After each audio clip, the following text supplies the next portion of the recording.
Alam niyo po, hindi sa haba ng buhay natin, hindi sa haba ng mitsa,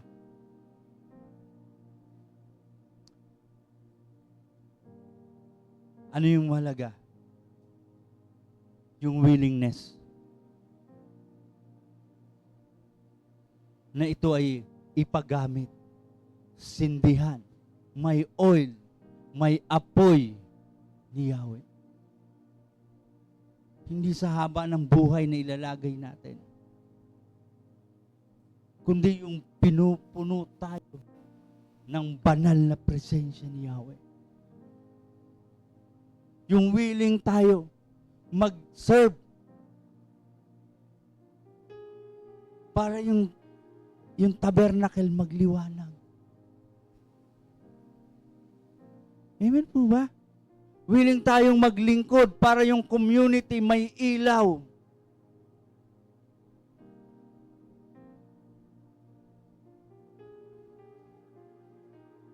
Yan yung tinitingnan ni Yahweh.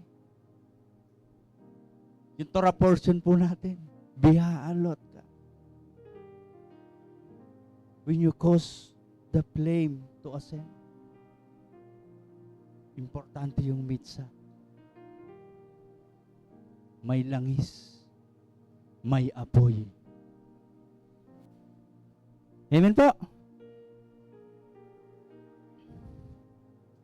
Kaya yan yung pag-aaralan natin ngayon. Being unable but willing.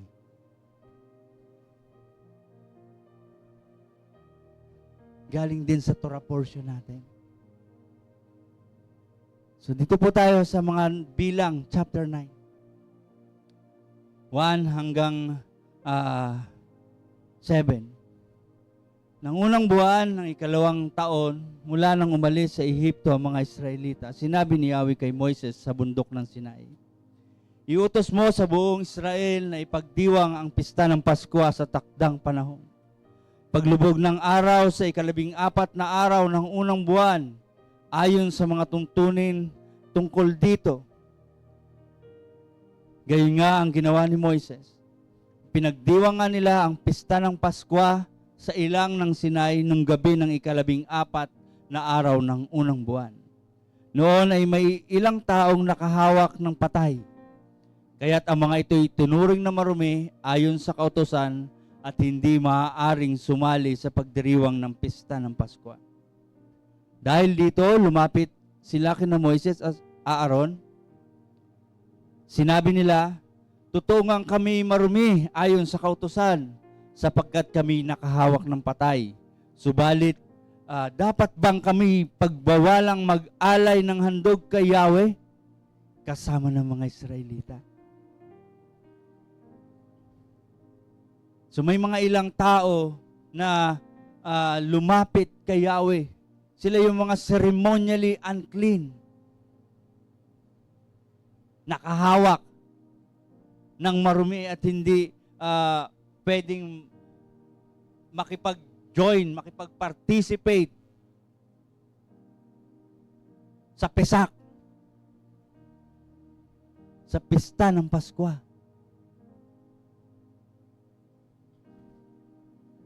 Hindi pala pwede mag-celebrate pag marumi.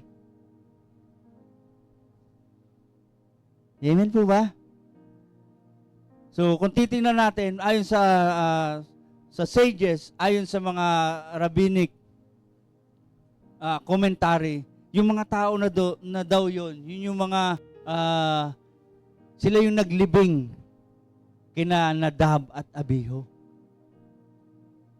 Diba? Pinatay ni Yahweh si Nadab at Abiho dahil sa pag-consume nila ng maling apoy. Pagsisindi nila ng maling apoy. So, itong mga tao na to, sila yung naglibing. Kaya nga, hindi sila makakapag-celebrate ng pesak, ng Feast of Unleavened.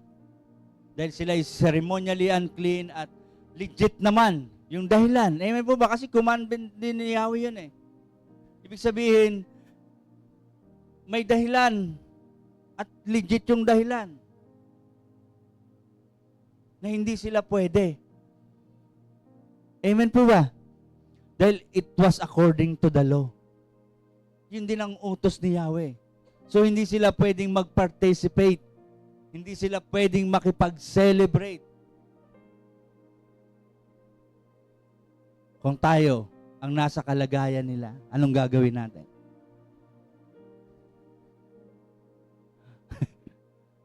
Yung pagbawalan tayong mag-celebrate dahil we are ceremonially unclean. Ano yung magiging reaksyon natin? Amen po ba? Na-imagine nyo sila? So sa halip na tanggapin nila yung kanilang magiging kalagayan, oy, ceremonially unclean. Hindi kami pwede. Okay. Sa halip na ganun ang maging reaksyon nila, sa halip na maging okay na sila, na hindi makapag-participate, may nag-uumapaw sa kanilang puso. Amen po ba? Merong nag-uumapaw na hindi kayang pigilan. Nandoon yung desire na tumugon sa Torah. Hello? Pag tayo nabigyan ng pagkakataon na hindi pwede, igagrab ka agad natin yon with all smile. Amen po ba?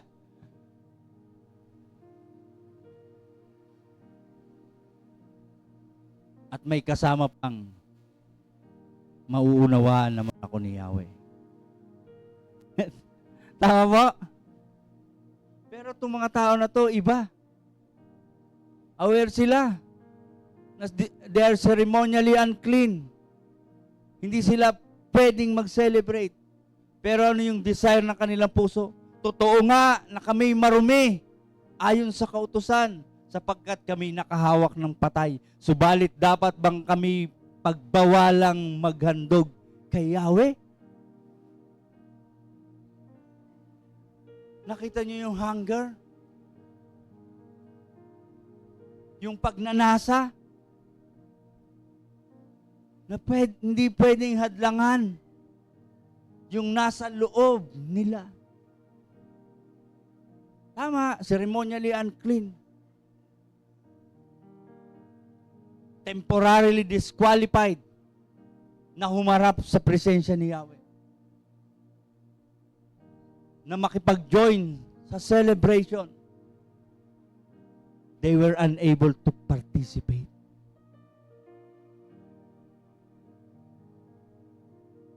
Ngunit ang kanilang puso strongly connected kay Yahweh. Kaya nandun nag-uumapaw yung pagnanasa. Na para bang hindi pwedeng maging hadlang yung kami ay ceremonially unclean. Na kami ay marumi para lumapit sa iyo, Yahweh, at maghandog. Para bang dating, hindi naman namin kagustuhan na ilibing yun eh. Nagkamali sila sa iyo. Ang trabaho lang namin ay ilibing lang sila para hindi na makahawak ng ibang karumihan. So sila yung narumihan. Hello? Being unable but willing.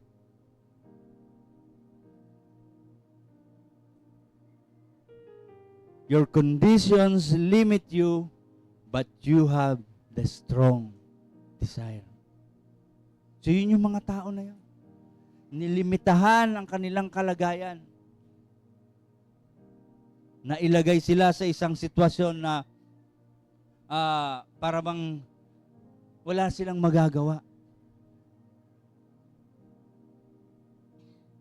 So makikita natin na yung binasa natin na yon, yung mga tao na yon, sila'y larawan ng isang pagsunod na nagpapakita ng isang malalim na pananampalataya. Sila ay unable, nilimitahan sila ng kanilang kalagayan, may hadlang para makatupad na sundin yung salita ni Yahweh. Pero hindi hadlang yung hangarin. Hindi nila tiningnan yung hadlang dahil sa hangarin ng kanilang puso. Hindi ito sapat na dahilan para mawala yung desire na makalapit sa Kanya. Amen po ba? Dahil bawat feast ay opportunity to draw near. Para makalapit. Ang bawat paghahandog ay paraan para makalapit sa presensya ni Yahweh. So hindi sila papayag. Nandun yung malakas na hatak ng kanilang puso nag-uumapaw. Hindi pwede. So kagaya nila, katulad nila, nakakaranas din po tayo ng ganong kalagayan. Amen po ba? Hindi tayo naging exempted.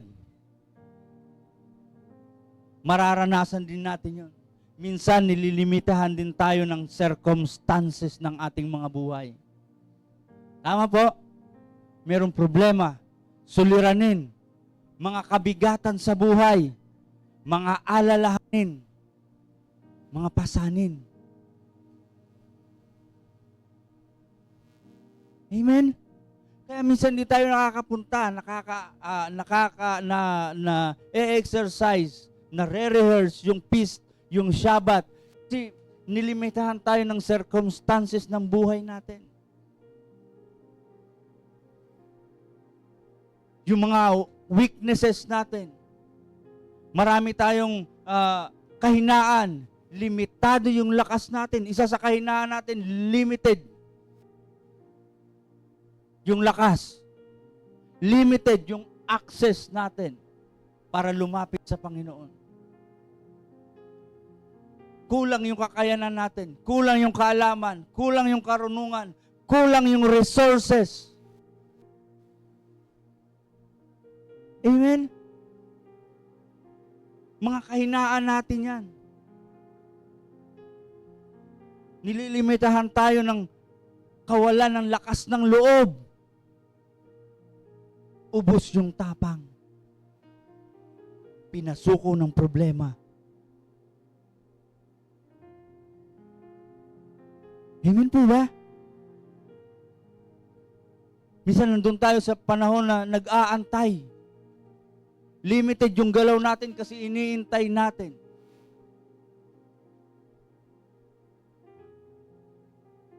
Yung buhos ng ulan.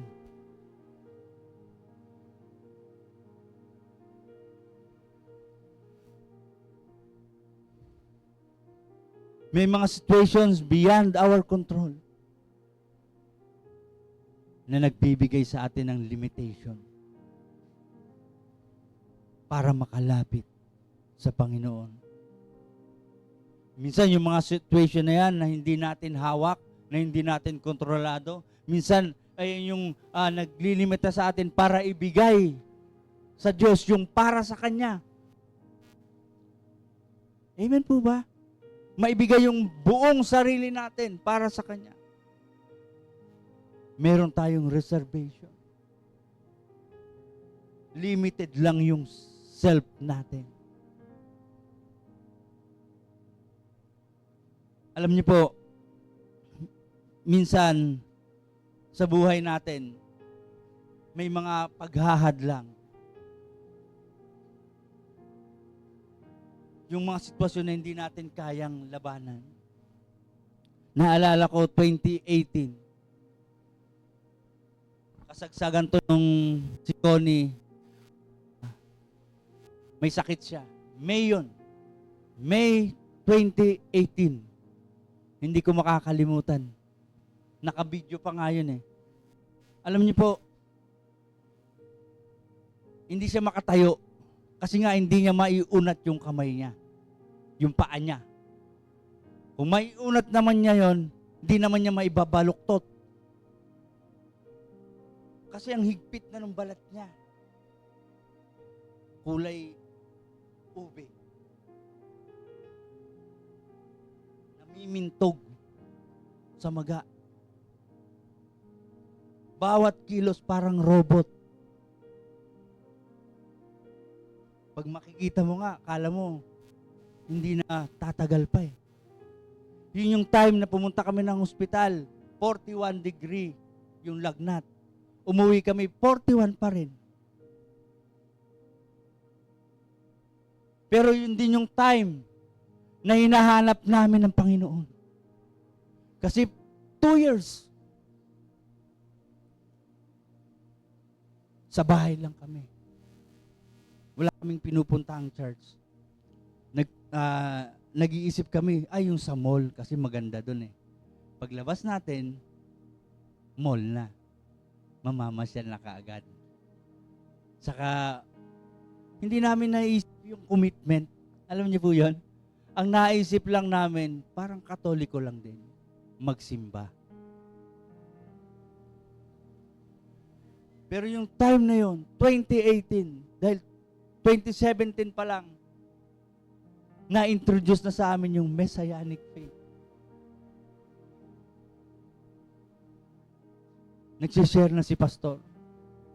At tinanggap namin yun.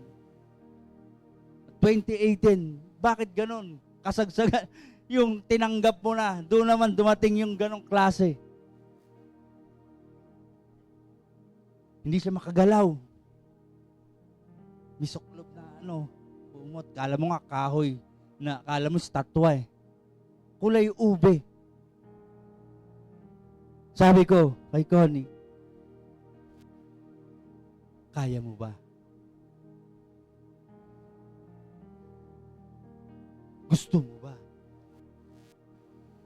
Yun ang tanong ko sa kanya eh. Kasi wala naman kami sasakyan pa nun eh. Alam niyo pong gagawin namin? Magkukommute kami. Magta-tricycle, magji-jeep, magbubus, magta-tricycle uli. Nai-imagine ko yung itsura niya. Kaya ako yung durog na durog. Ako yung parang umaayaw. Kasi yun, nililimitahan ako nung sitwasyon na yun eh. Pero si Connie yung tinanong ko, gusto mo ba? Pupunta kami ng Balagtas. Mag-church kami. Kaya mo ba? Si nanay hindi pa Messianic. Galit na galit sa akin. Hindi na nga kaya. Ikita mo na yung kalagayan. Magulang yun eh. Wala akong magagawa. Pero susundin ko yung pananampalataya niya. In short, tinawid namin yun. Hindi ko alam paano kami nakarating ng Balagtas. Pero yun ang mode ng transportation. Tricycle, jeep, bus, tricycle. Nakita nyo po, yung limited na pwedeng gawin, nilimitahan kami nung sakit na yon. Pero hindi kami binigo ni Yahweh.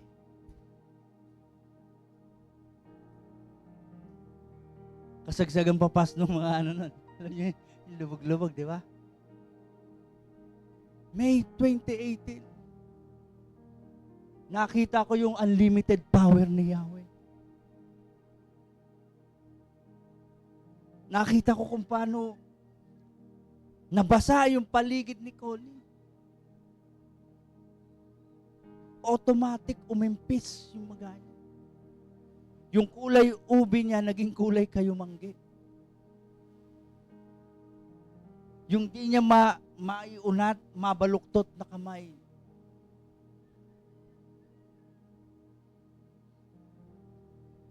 Di ba? Unable, but willing.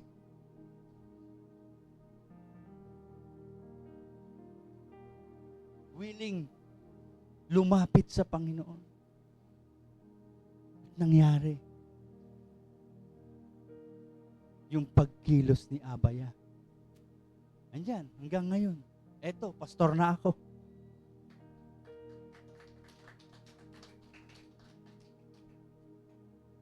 Minsan ganun lang naman ang buhay natin eh. Titingnan natin yung ating mga limitation. Titingnan natin na unable tayo.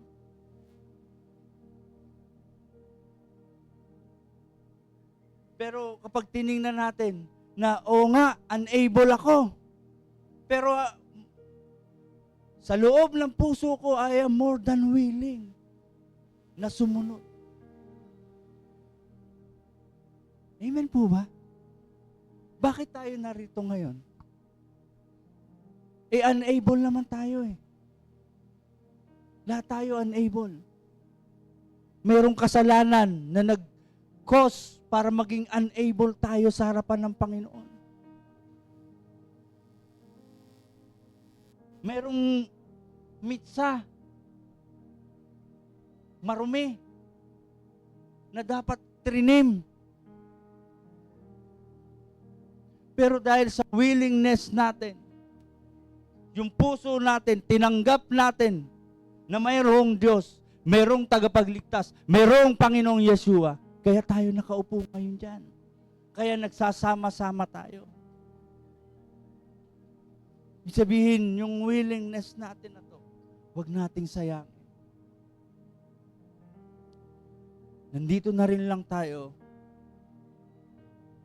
gawin na nating makatotohanan. Para hindi tayo sinulid lang na nasunog. Amen po ba? Kundi sinulid na mayroong langis at apoy ni Yahweh na magiging purposeful ang buhay. Amen po.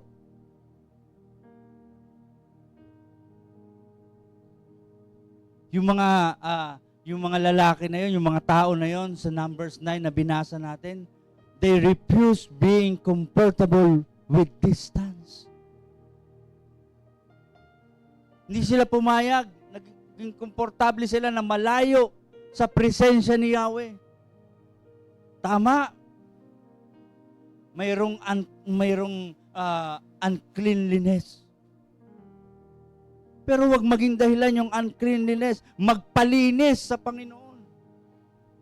Wag magtago. Dapat we are willing na lumapit sa Kanya.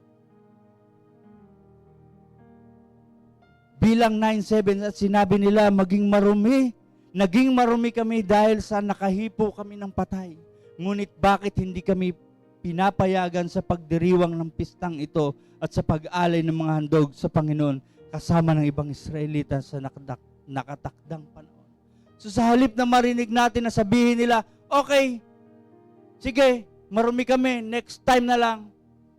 O kaya okay lang, di bali na, mayroon pa namang next cycle. Magpipis pa naman uli. Okay na lang. Hindi.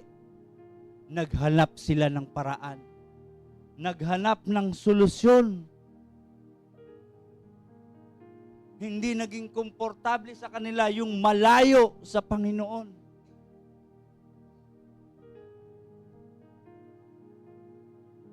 Amen po ba?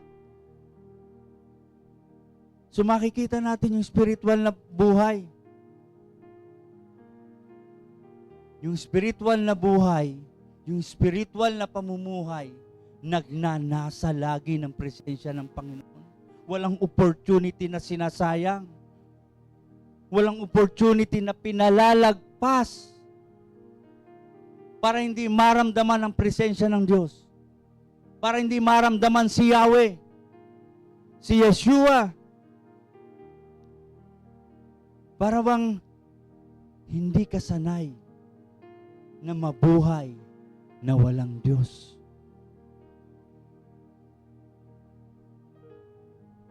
Amen po ba?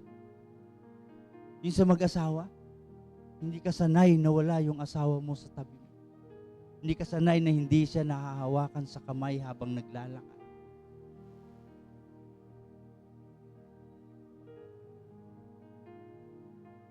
Hindi ka komportable.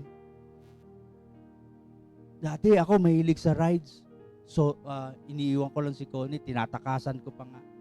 Pero alam niyo po, hindi ako komportable. Nag-e-enjoy ako pero hindi lubos yung enjoyment ko. Hindi ako komportable kasi hindi ko siya kasama. Kasi malayo siya. Tinakasan ko pa nga eh. Amen po ba? Ganon din tayo. Tinatakasan natin ang Panginoon. Parang mas nagiging komportable tayo na wala siya, na malayo siya sa atin.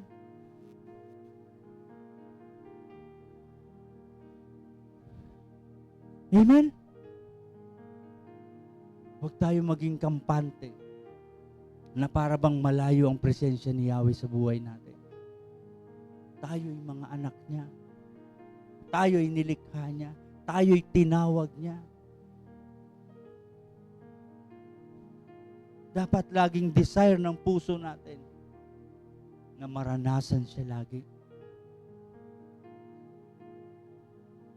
Na hindi tayo mabubuhay nang wala siya. Amen po ba? Pansin niyo po, pag tayo minsan hindi umattend sa anumang gawain ng Panginoon, may something na nawawala at may something na pumapalit.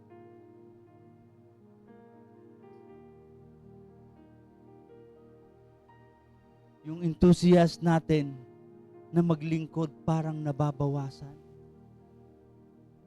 Nandoon na yung deception. Dinadaya na yung puso natin na okay lang. Next time, ganun naman uli.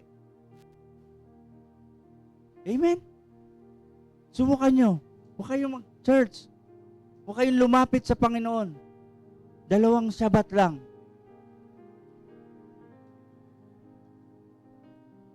Kapag totoo yung nararamdaman natin na uhaw sa Panginoon, yung 2 Sabat na yon, tumutulo na yung uhog natin. Halo-halo na yon. Sa kaiiyak.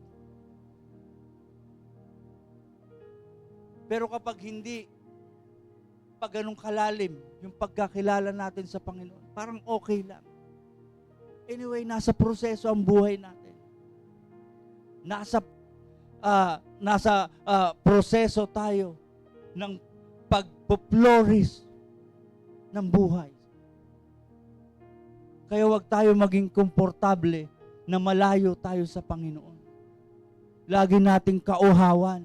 Lagi nating hanapin. Amen po ba? Wag tayong masasanay. Alam niyo po kasi ang mahirap doon, kapag nasanay tayo at pag pinabayaan ni Yahweh, nasanay na tayo na malayo sa Kanya. Yung hindi na tayo binibigyan ng atensyon. Yung hindi na hinihipo yung puso natin. Yung pero, naalala nyo? Ayaw niyang kumilala sa Diyos, hinayaan siya ni Yahweh. Sa puso niya. Kaya huwag tayong masasanay. Baka patuloy niyang pagmatigasin yung puso natin. Sanay naman na to. Na hindi kumikilala sa akin. Na hindi ako hinahanap. Okay na, hayaan ko na siya. Sabi nga ng Salmo 42 verse 1 hanggang 2, tulad ng usang sa tubig ng ilog ay nasasabik, O Diyos, ako sa inyo'y nananabik. Ako'y nauuhaw sa inyo, Diyos na buhay, kailan pa kaya ako makatatayo sa presensya ninyo? Diba? Yung usa nananabik sa tubig, sa batis. Sabi ng Salmo 84 verse 2, gustong-gusto kong pumunta roon. Nananabik akong pumasok sa inyong templo. Panginoon, ang buong katauhan ko'y aawit ng may kagalakan sa inyo, O Diyos na buhay. Yung anak ni Kohat, siya rin yung nagsabing mas maganda sa isang araw na mamalagi sa gate ng templo ni Yahweh kaysa saan mang lugar. Amen po ba? Ganun natin kapanabikan ang presensya ni Yahweh. Ganun natin hanapin yung pagkilos niya sa buhay natin. Na hindi magiging hadlang ang anumang mga sirkumstansya. Kundi gagawa tayo ng paraan. Maipapakita natin yung ating pagmamahal sa Panginoon. Maipapakita natin yung ating uhaw at gutom sa Kanyang salita.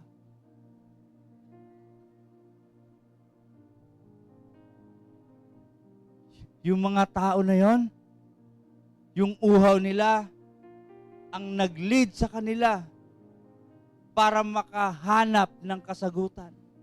Your hunger will lead you to seek His answer.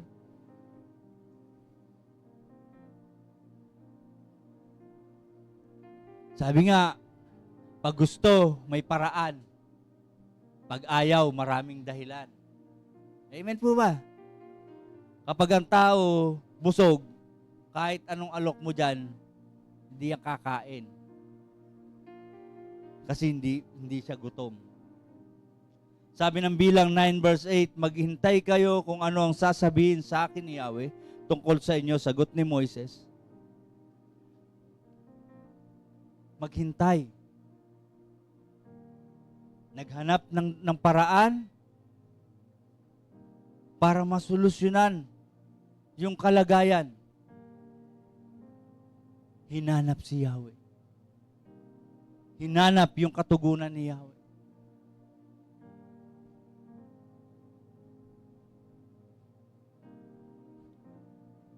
Alam niyo po, kapag tayo nauuhaw, kapag tayo nagugutom sa salita ng Panginoon, hahanapin natin siya. Kapag mayroon tayong uhaw na nararamdaman, magtatanong tayo sa Panginoon. Hahanap tayo ng sagot sa Kanya. Amen po ba? Sabi nga ng Jeremias 29:13, kapag hinahanap ninyo ako, ako inyong matatagpuan kung buong puso ninyo akong hahanapin. In Matthew 5 verse 6, pinagpala ang mga taong labis na nanghahangad na tuparin ang kalooban ng Diyos sapagkat sila'y masisiyahan. Hanapin. Mauhaw, magutom. Para busugin. Para masiyahan tayo sa gagawin ni Yahweh. So hunger people, keep seeking. Hindi sila pwedeng hadlangan ng anino ng kabiguan. Amen po ba? Tingnan yung gutom. Walang pwedeng humadlang dyan. Gagawa at gagawa ng paraan yan para makakain.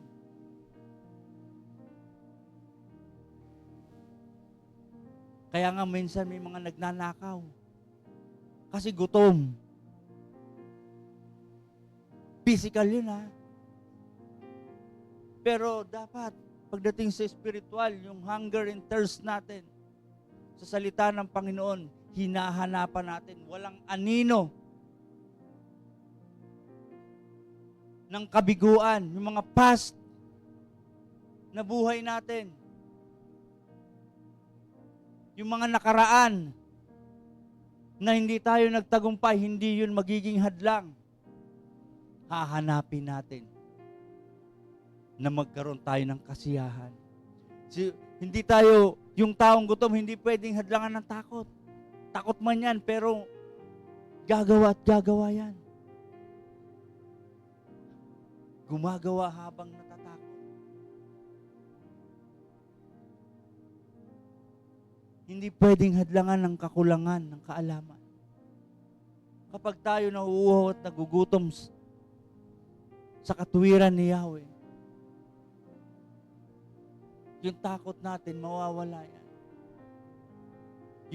Yung iniisip natin na tayo'y kulang ng kaalaman, na tayo'y kapos, salat, sa kakayanan, si Yahweh mismo ang magpuprovide.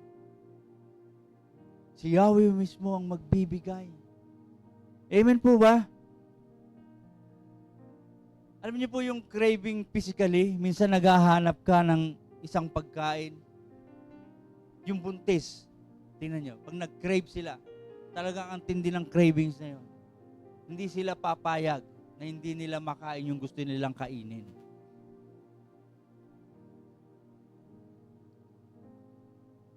Spiritually, maging ganun tayo. Huwag tayong pumayag na hindi natin maranasan. Hindi tayo mabusog ng presensya ni Yahweh.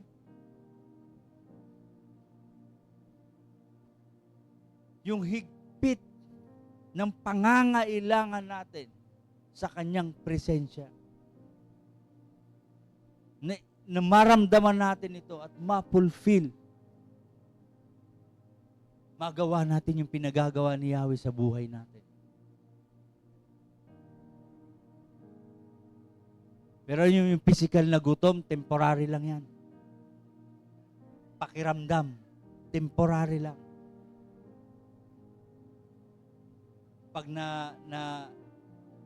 Pag nakain niya yung gusto niya, masayaran yung lalamunan niya ng gusto niya, okay na. Pero yung spiritual na hunger natin, dapat habang sinasatisfied tayo ni Yahweh, habang pinufulfill ni Yahweh yung bagay na makapagsasatisfy sa atin, dapat nagkakaroon tayo ng mas matindi pang gutom at uhaw. Parang mas lumalalim yung pagnanasa natin. Sige pa, Ama, punuin mo pa ako ng bagay na mula sa'yo. Na parang sinasabi natin, kasi yan ang nagbibigay ng buhay sa akin. Yan ang nagbibigay ng kasiyahan sa akin. Yan ang nagbibigay ng kagalakan sa akin. Yan ang nagbibigay ng kalakasan sa akin. Yung galing sa'yo, yung salita mo, yung spirit mo, yung presensya mo, yan yung kailangan ko. Amen po ba? Na pag nagawa natin ito, nagnanasa pa tayo na, gusto kong gawin ito ng mas maigi pa kaysa sa ginawa ko dati. Yung pagsunod natin sa Panginoon, mas gusto nating palalimin pa ng mas malalim na pagsunod.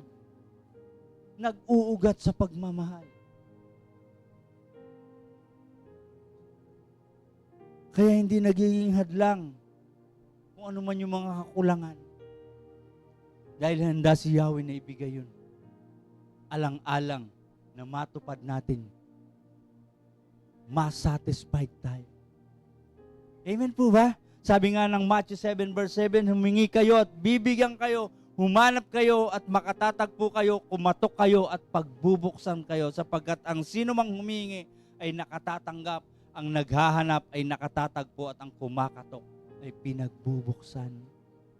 Hosea 6 verse 3, halik kayo't kilalin natin si Yahweh, sikapin natin siya'y makilala kasintiyak ng siya'y makilala kasintiyak ng pagdating ng bukang liwayway, darating siyang walang pagsala. Na yung hinahanap natin, na yung uhaw natin, na yung gutom natin, alam natin masasatisfied tayo dahil hinihingi natin ito. At yung hinihingi natin hindi madamot. Amen po ba?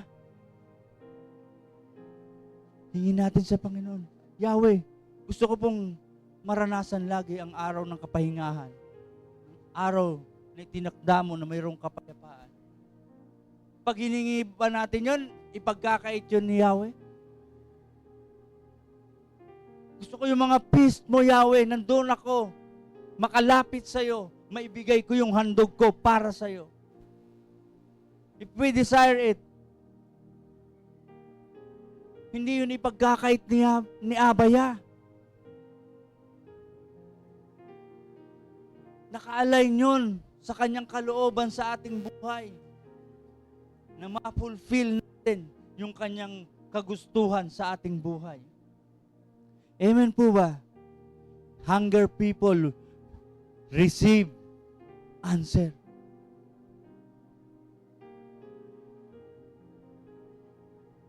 Yung mga tao na yon na naghanap kay Yahweh, nagtanong, nakatanggap sila ng sagot. Bilang 9 and 10, 9 verse 10. Ganito ang sabihin mo sa buong Israel. Sino man sa mga kamag-anak ninyo na itinuturing na marumi dahil sa nakahawak ng bangkay o kababayan ninyong naglalakbay at nasa ibang bayan ay maaari pa ring magdiwang ng pista ng Paskwa. Gaganapin nila ito sa kinagabihan ng 14 na araw ng ikalawang buwan. Sa gabing iyon, kakain din sila ng korderong pampaskwa, tinapay na walang pampalsa at mapait na gulay. Yung pagnanasa nila na sumunod, na maghandog kay Yahweh. Opo, tama. That time, hindi sila pwede. Pero naglaan si Yahweh another time. Nag-schedule uli sa habag at biyaya niya dahil sa willingness ng puso na ibigay yung sarili sa Panginoon. Matupad yung kalooban niya. Tumugon si Yahweh. Okay, next month. Parehong araw, 14 din, gabi din, kung ano yung ginawa ng Pesak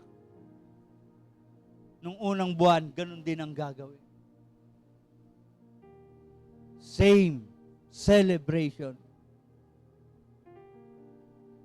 na ay nagkaroon lang ng adjustment sa oras at panahon. Pero ibig sabihin, tumugon si Yahweh. Yung uhaw, yung gutom, yung kaligayahan na hinahanap nila, natagpuan nila sa tugon ni Yahweh.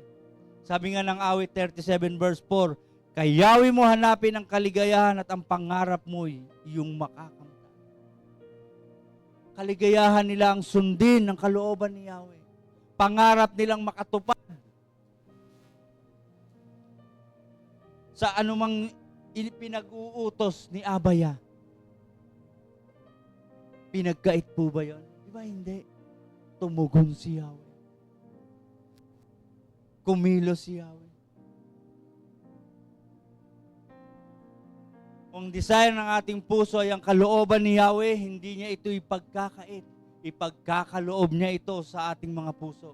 Kung willing tayo at talagang tapat yung puso natin na hinahanap natin ito, hindi niya ipagdadamot ito. Kung gutom tayo sa katotohanan ni Yahweh, ang pagsunod ang magiging katibayan, hindi lang yung kasaganaan ng kaalaman, hindi lang yung karunungan, kundi sa pamamagitan na mai-apply natin yung karunungan na yon sa buhay natin. Yung pang-araw-araw natin. Amen po ba? Nagiging kagalakan yung pagtugon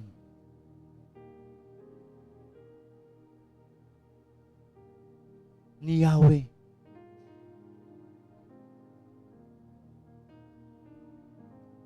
Amen? Kaya nga, Yahweh made a way for the willing. Gumagawa ng paraan si Yahweh.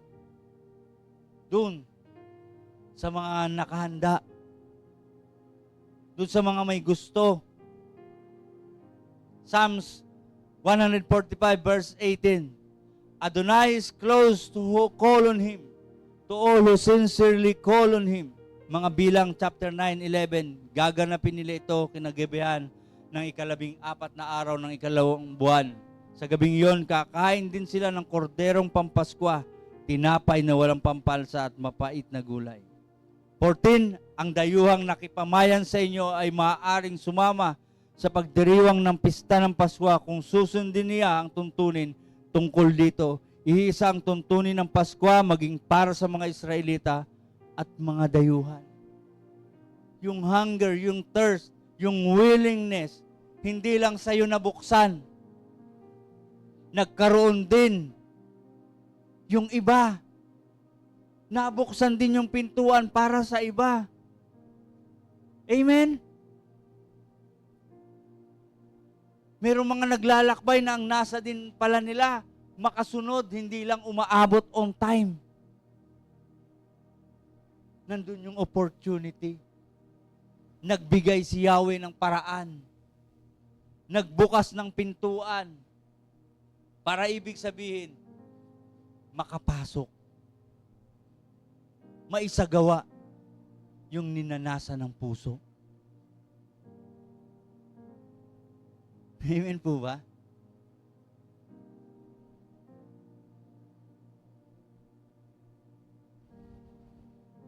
Ibig sabihin, yung pananabik natin sa Panginoon nag-aanyaya na dumaloy ang probisyon ni Yahweh. Yung ma-extend ka ng isang buwan, di ba provision yun ni Abaya? Yung mabigyan ng pagkakataon para ma-fulfill mo yung dinidesire mo na paglilingkod, provision yun eh. Second chance. At yung maganda rito, napansin niyo po, nagbubukas si Yahweh ng pintuan na hindi nako-compromise yung kanyang kabanalan. Hindi na-compromise yung holiness nung Abib 14. Nagbukas siya ng access.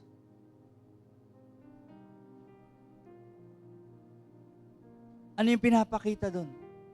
Siya talaga yung author ng lahat ng mga feast na ito.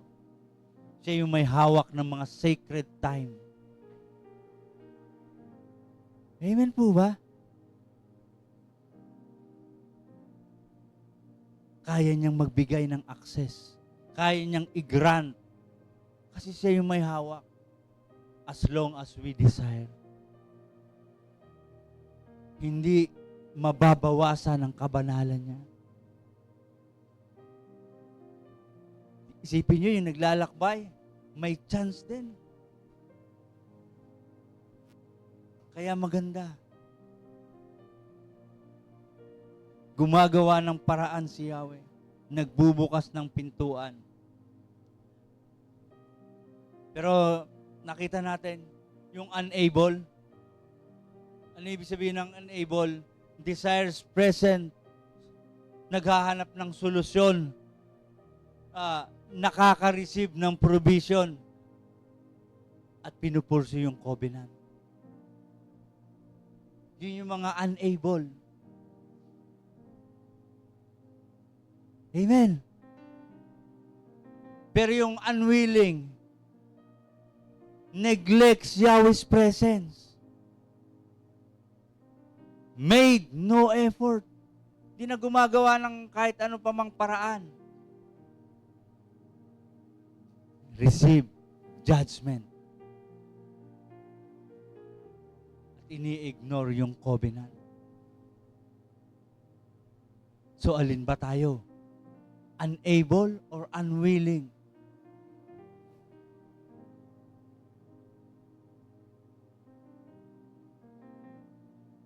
Amen po ba?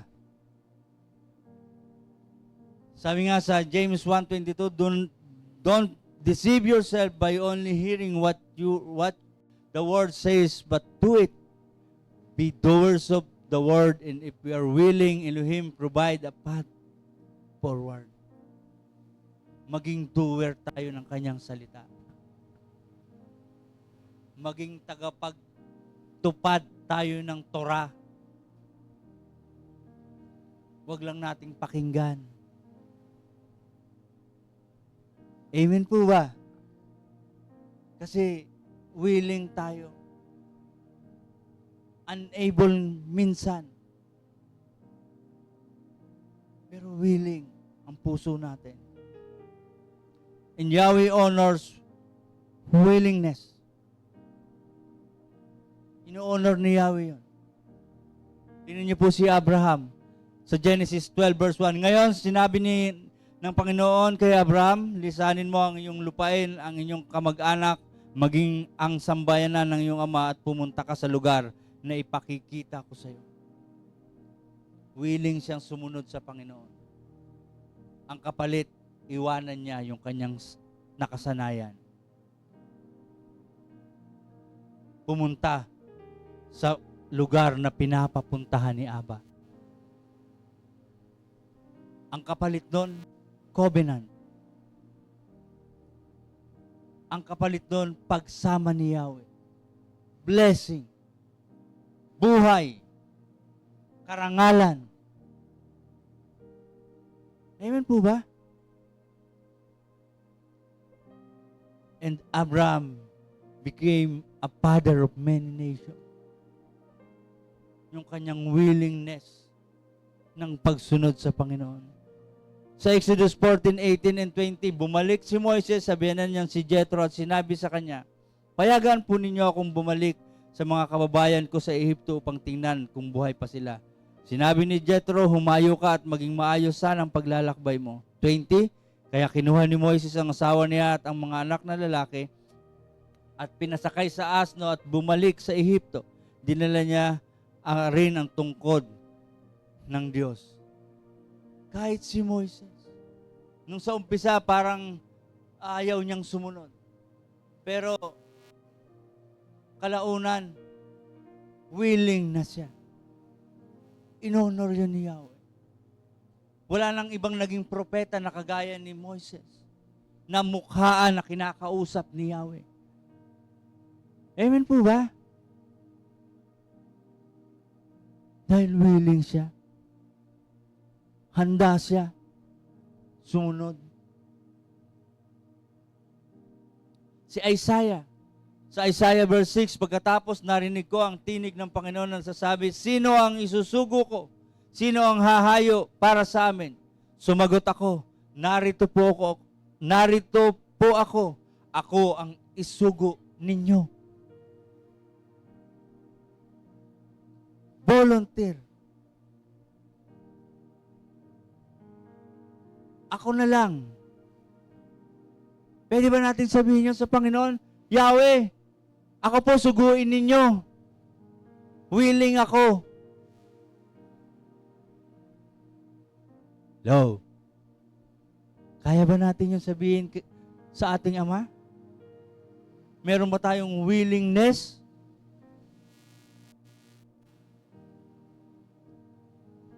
Kagaya ni Isaiah.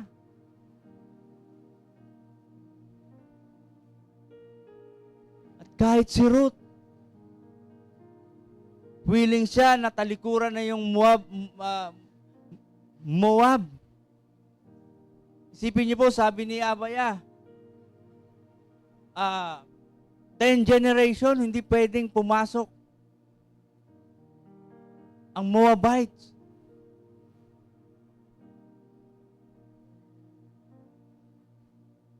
Hindi sila pwedeng makipagkaisa sa Israelites. Dahil sa kasalanan. Nino? Sino ngayon? Si Balak at si Barak.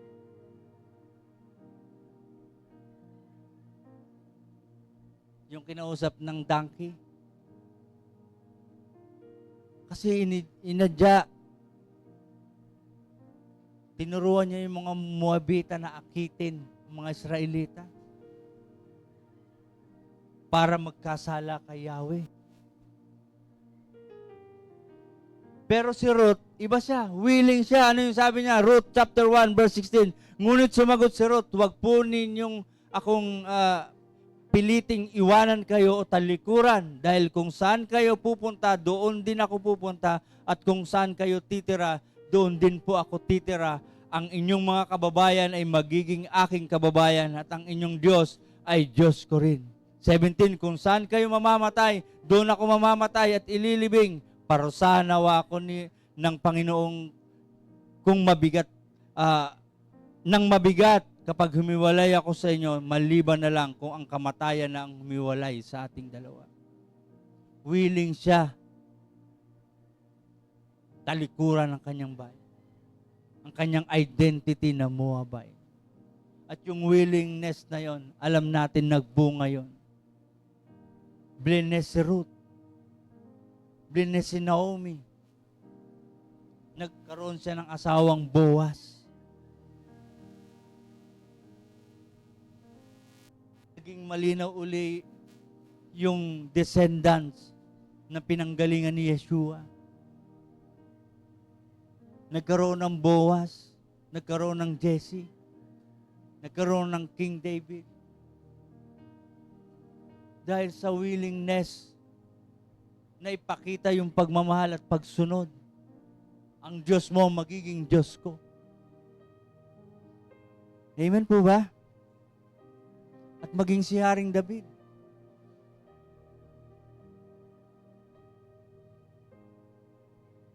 Yung desire niya na maitayo yung templo sa 2 Samuel. Bagamat sabi ni Yahweh, puno ng dugo ang iyong mga kamay. Pero grinant niya yung desire na yon. Saan? Sa pamamagitan ni King Solomon. Na ipagpatayo ng templo si Yahweh. At siyempre, sino pa yung mga willing? Yung disciples ni Yeshua. Tinalikuran nila yung kanilang mga pamilya. Tinalikuran nila yung mundong ginagalawan nila. Sumunod sila kay Yeshua. Amen po.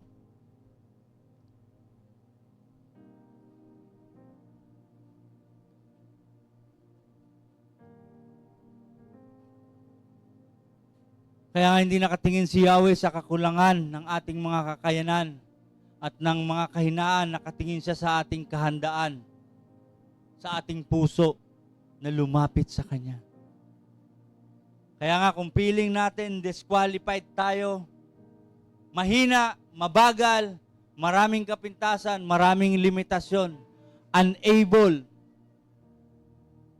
Sabi ng Romans 5:8, but Yahweh, but God, but Yeshua demonstrate His own love for us in that the Messiah died for on our behalf while we were still sinners. Unable tayo, makasalanan, pero namatay si Yeshua nung tayo ay makasalanan pa. Nung unable pa tayo. Amen po ba?